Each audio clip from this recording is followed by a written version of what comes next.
nombreux sur Guel Afrique Télévision. Mesdames et messieurs, nous sommes aussi heureux de vous compter nombreux en train de nous suivre à ce net moment. Aujourd'hui, nous parlons de la gouvernance sécuritaire. Et en ce qui concerne la République démocratique du Congo, les analyses sont au rendez-vous une fois de plus dans ce numéro sur Guel Afrique Télévision. Vous l'avez certainement remarqué, nous sommes avec Hyacinthe Maharifa qui va nous donner justement sa lecture par rapport à cette gouvernance. C'est que doit être justement disons, la voie que la République démocratique du Congo peut prendre pour une bonne gouvernance sécuritaire, tenant compte de tous ces défis auxquels nous faisons face. Hyacinthe, bienvenue sur Guel Afrique. Merci beaucoup et bonjour à tous ceux qui nous suivent. Qu'est-ce qu'on peut retenir de Hyacinthe Maharifa, au-delà justement de tout ce que vous pouvez avoir comme qualité, quelqu'un qui donne aussi, qui fait une lecture juste par rapport à tout ce qui se passe, mais Hyacinthe, qu'est-ce qu'on peut retenir de vous? Alors, je pense que dans ce contexte, on peut retenir de Hyacinthe Maharifa le fait qu'il soit chercheur en gouvernance, sécurité et défense, et qu'il soit également un politologue de formation. Je pense que c'est la casquette qui me va pour le moment. Très bien. Alors, Hyacinthe, comme vous le savez, Hyacinthe, voilà, ça passe toujours très bien. Alors, nous, comme j'étais en train de le dire, la République démocratique du Congo, ce sont les défis qui se présentent aujourd'hui. Alors, notre façon de gérer les choses, d'abord, comment vous personnellement vous la trouvez?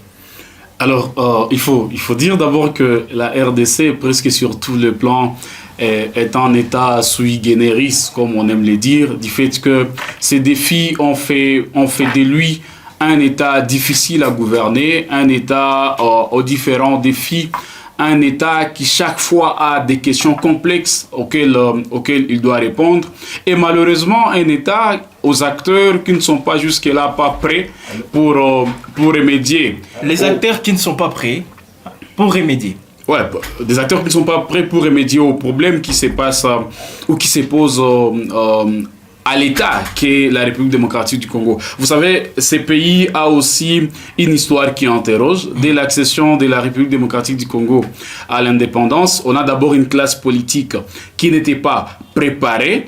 Et malheureusement, depuis 64 ans maintenant, nous n'avons jamais eu une classe politique qui soit préparée pour diriger la République démocratique du Congo avec les défis qui se présentent à elle. Et je pense mais ça, c'est un autre défi qui vient s'ajouter. Certains d'autres. Mais je pense que c'est les défis, c'est les pères des défis. Ouais. Le fait qu'on soit là avec un État qui, dès le départ, a eu ses propres problèmes et ne pas avoir eu des acteurs, des dirigeants qui sachent relever les défis, c'est de ça dont on parle. Tous les défis qu'on connaît aujourd'hui, tous les problèmes qu'on connaît aujourd'hui, ce ne sont que des conséquences d'une classe politique mal préparée pour un État qui en voulait un peu plus. Alors déjà, comme vous savez, il y a aussi obligation des résultats, n'est-ce pas? Bien sûr. Alors est-ce qu'on peut dire nous sommes obligés de faire avec, ou soit il faut tout changer? Alors, je ne dirais pas d'abord que nous n'avons que l'obligation des résultats dans notre contexte. Je pense qu'il y a aussi obligation des moyens. Oui.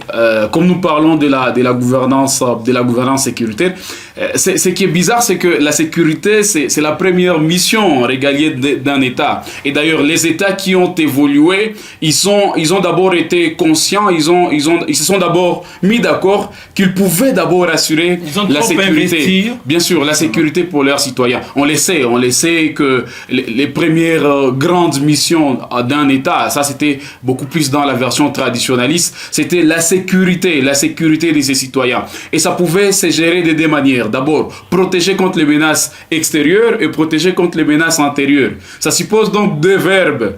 Prévenir, mais également réprimer.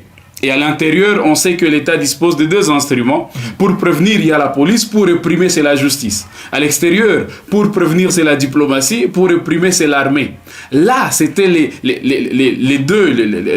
quatre principaux instruments d'un État pour assurer la sécurité, faire face aux menaces du point de vue externe et du point de vue interne. Ça, ce sont les États traditionnels. Ça veut dire, pour qu'un État se définisse en tant que tel, il devait d'abord remplir la première mission qui est la protection de ses citoyens. Les citoyens devaient obéissance à l'État et l'État leur devait protection. Plus tard, les États, ils ont évolué. Maintenant, nous avons les États qu'on appelle les États-providence, où l'État s'investit même dans l'économie, dans les développements du pays. Et nous, malheureusement, nous avons la malchance d'avoir un État qui saute directement vers l'aspect providence avant de remplir la première mission qui est la sécurité. Problème d'approche. Problème d'approche, simplement un problème de compréhension. Nous avons des dirigeants, nous avons des autorités depuis 1960 qui n'ont jamais compris ce qu'il fallait pour le Congo. Oui. Si on prend la première mission que je venais de citer, prenons les 4 instruments, qu'est-ce qui marche au Congo? L'armée, nous-mêmes, on peut en déduire ce qu'on en déduit, mais on sait ce que ça représente aujourd'hui en termes d'échecs. Oui. La diplomatie, on sait ce que ça représente en termes d'échecs. Partons à l'intérieur du pays, la justice. Les garants même des institutions, lui-même, il a dit que la justice était malade. Et pour lui, ça suffit de le dire comme ça.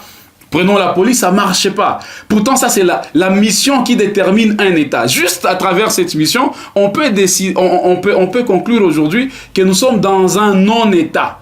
Et à part les états d'âme, on aura du mal à vous prouver que nous sommes dans un état réellement.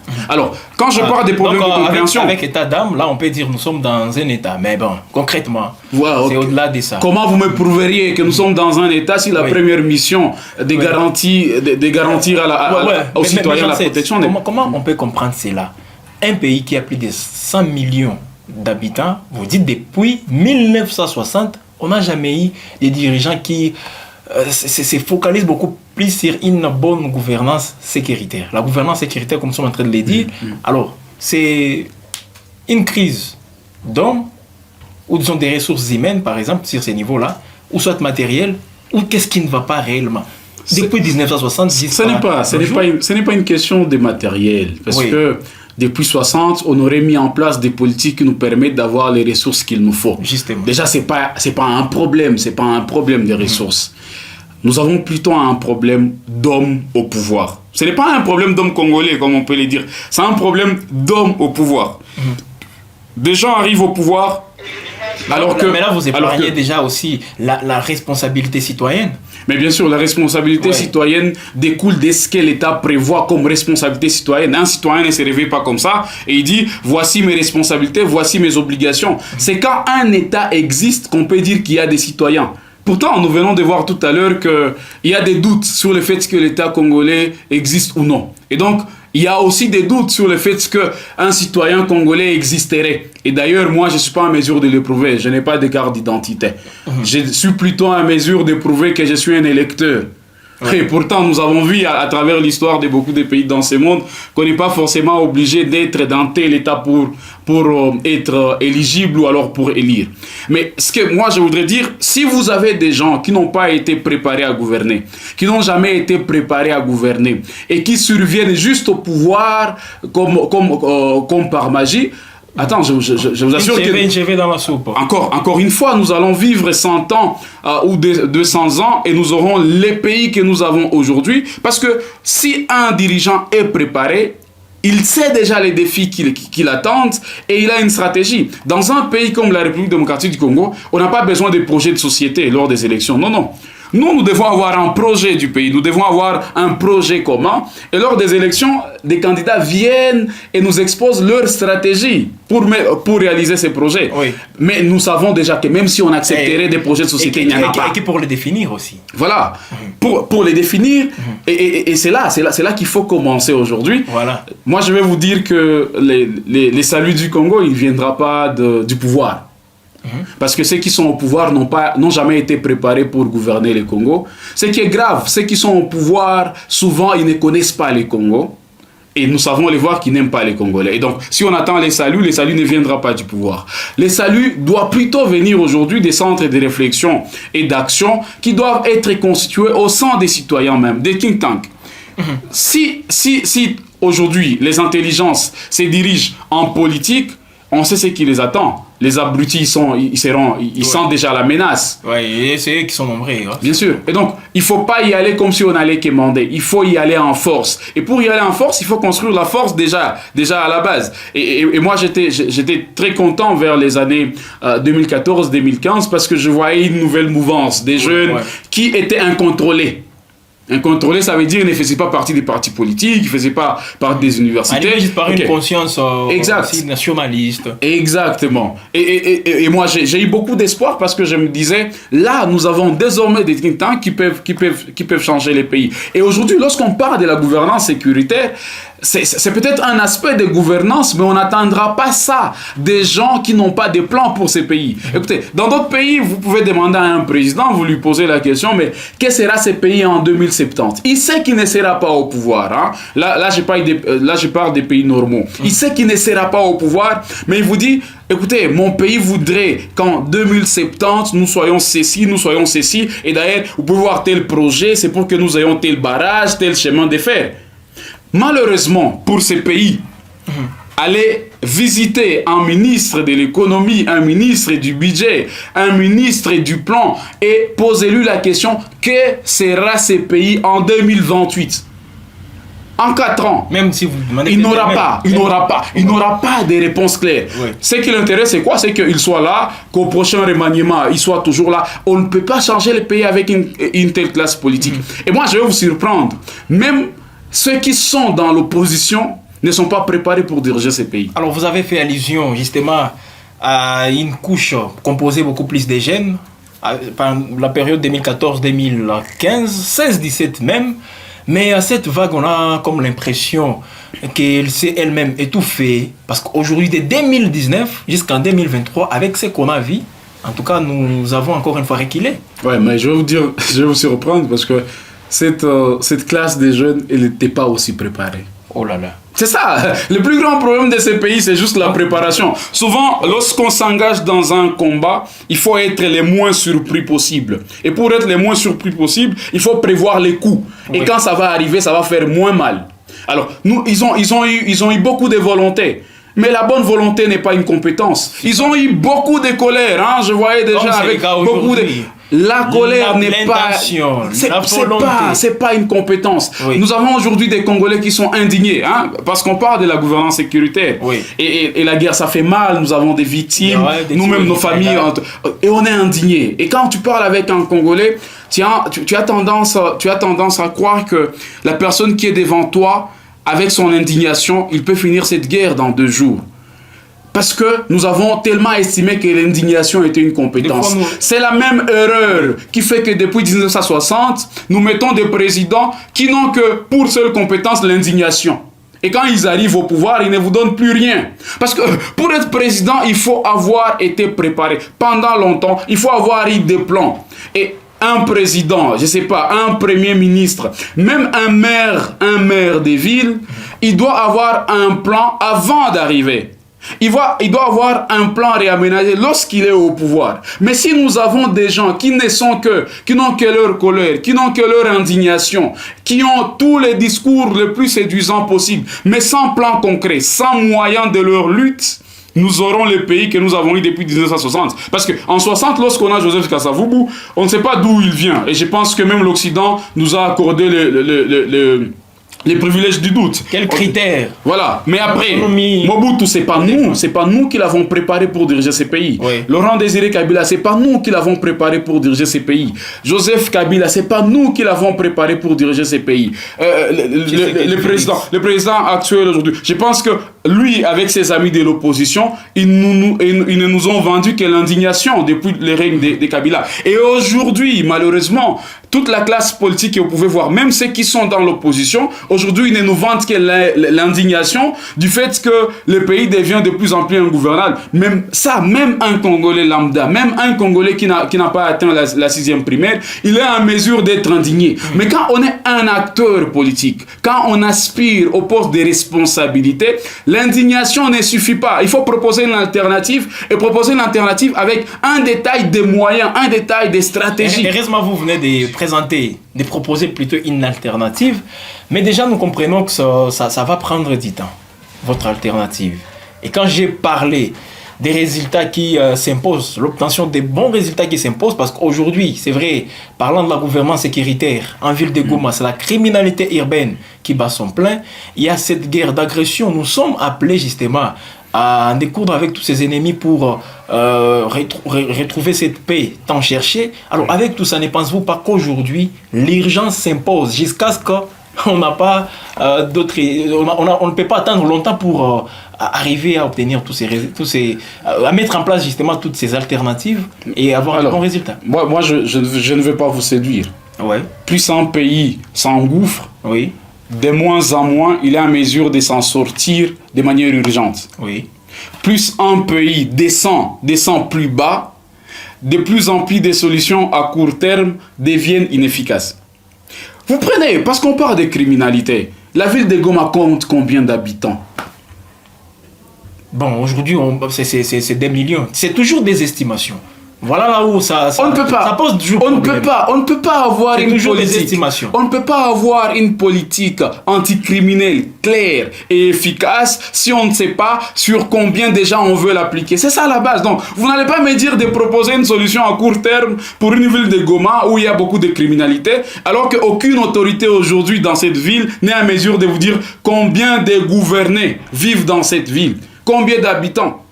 C'est ça, ça veut dire, je pense que plus nous évoluons malheureusement dans les mal, malheureusement dans les fossés, oui, plus les solutions à court terme deviennent impossibles ou deviennent inimaginables. Mais il faut du sursaut, il faut du génie.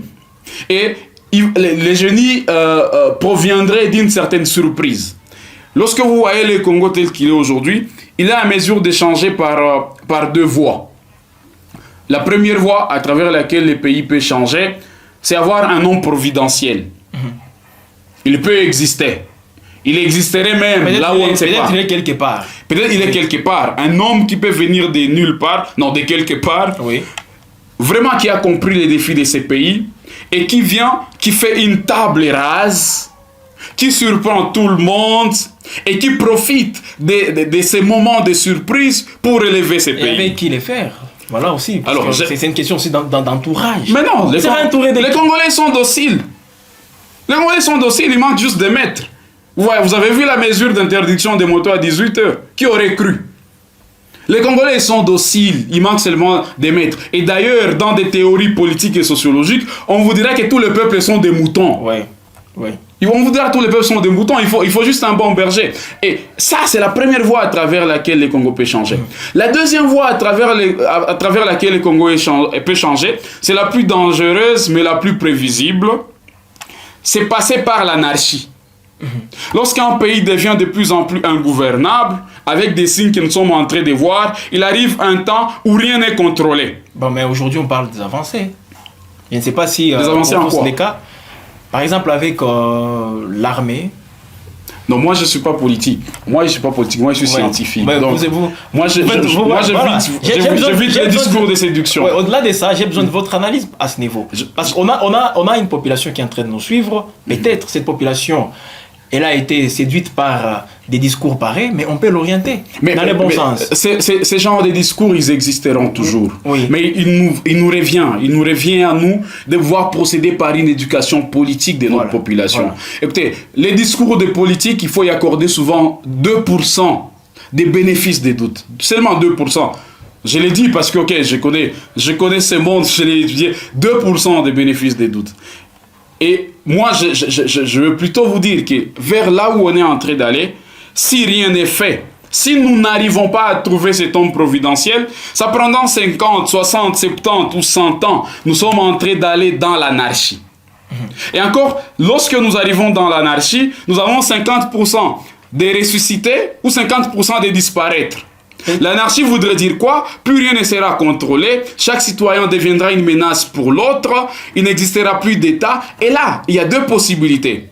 Soit ce sont les puissants qui reprennent la chose en main et on disparaît comme peuple, on revient encore dans un État plus pire. On peut voir avec des États africains qui sont passés par là. On peut prendre l'exemple de la Libye. Bien sûr, on a conduit la Libye vers l'anarchie. On a conduit même les Soudans derrière moi vers l'anarchie, mais ce sont les puissants qui ont récupéré. Mais il est aussi possible que dans l'anarchie, ce soit les bas peuples, hein, c'est que Marx appellerait les prolétaires, qui puissent se réveiller et qui puissent bouleverser les systèmes et profiter de cette anarchie pour mettre en place des politiques égalitaristes, une justice distributive. Là, il faut me danser rassurer. Alors, pour qu'on arrive à cette étape-là, il faut qu'on arrive à l'anarchie alors qu'on a déjà suffisamment éduqué la population. Voilà. Je vais vous dire la vérité. On ne pas vivre les événements de 1960. Bien sûr, je vais vous dire la vérité. Et puis même en 1960, on n'accédait pas à l'indépendance. C'est pas qu'on était au bout d'un processus. Non, non. On ouvrait plutôt la porte de l'indépendance. Comme Félix Sarr l'a dit, c'était à nous, à partir de 1960, de construire notre indépendance. Personne ne nous a offert l'indépendance comme un édifice achevé. Alors je parlais des problèmes du Congo. Je ne vous donne pas peut-être beaucoup d'espoir, mais le Congo ne peut changer que par ces deux. Ce n'est ni par les élections, ce n'est ni par les changements de la classe politique, parce que le changement du régime, parce que toute la classe politique que vous voyez, c'est la même. D'ailleurs, vous voyez, lorsqu'on sort un gouvernement, on prend 3 de l'opposition, c'est les mêmes en fait. Ça tourne toujours. Hein. Ça tourne. Les paniers qui tournent. Si, au lieu de vous donner beaucoup d'espoir, je vais peut-être encourager ceux qui prient de prier beaucoup. Vous ne parlez pas même de la révolution populaire mais bien sûr, la révolution populaire nous amènera à l'anarchie. Oui. La révolution populaire, la vraie, oui, elle ne pourra que nous amener à l'anarchie. Oui. Parce que si elle n'est pas vraie, elle ne nous conduira qu'à un changement de régime, où des espoirs peuvent simplement être exploités pendant 2, 3 ou 4 minutes. Et donc, pour ceux qui prient, qu'ils prient pour qu'on ait un homme providentiel afin de relever ces pays, parce que le problème du Congo, ce n'est pas un problème des Congolais. Là où cet homme providentiel est caché, en tout cas, on a besoin peut-être de les voir et qu'ils viennent... Non, l'homme providentiel, il est en nous. L'homme providentiel, il viendra du peuple. Oui, c'est pourquoi aujourd'hui, il faut investir dans des alternatives d'éducation populaire pour qu'il y ait cet homme qui s'érige en sacrifice. Parce que être un homme providentiel au Congo aujourd'hui, c'est être un homme sacrifice. Et je pense que l'exemple de l'Afrique de l'Ouest n'est pas passé inaperçu. Voilà, en tout cas, nous comprenons justement Jacinthe qui ne veut pas nous donner, nous laisser plutôt dans les espoirs qui ne peuvent même pas se matérialiser. Voilà, il vient de nous dire c'est à long terme. Voilà, avec tout ce qu'il nous a donné comme proposition. Jacinthe, je ne peux que vous dire merci. Comprenez, le temps n'a pas été en notre faveur, mais c'est une partie remise. Je vous en prie, merci. Voilà, la gouvernance sécuritaire en République démocratique du Congo, mesdames et messieurs, ça nous intéresse toujours. Et comme ça reste un défi qui nous appelle tous à fournir plus d'efforts, nous y reviendrons toujours pour analyser Sergueï l'Afrique Télévision. Nous vous disons merci de nous avoir suivis. N'hésitez pas à commenter, n'hésitez pas aussi de vous abonner massivement si ce n'est pas encore fait. Partagez tout en aimant cette production. Ça nous encourage, mesdames et messieurs, aussi à faire mieux qu'aujourd'hui. Prenez bien soin de vous et demain, on va se retrouver pour une autre production.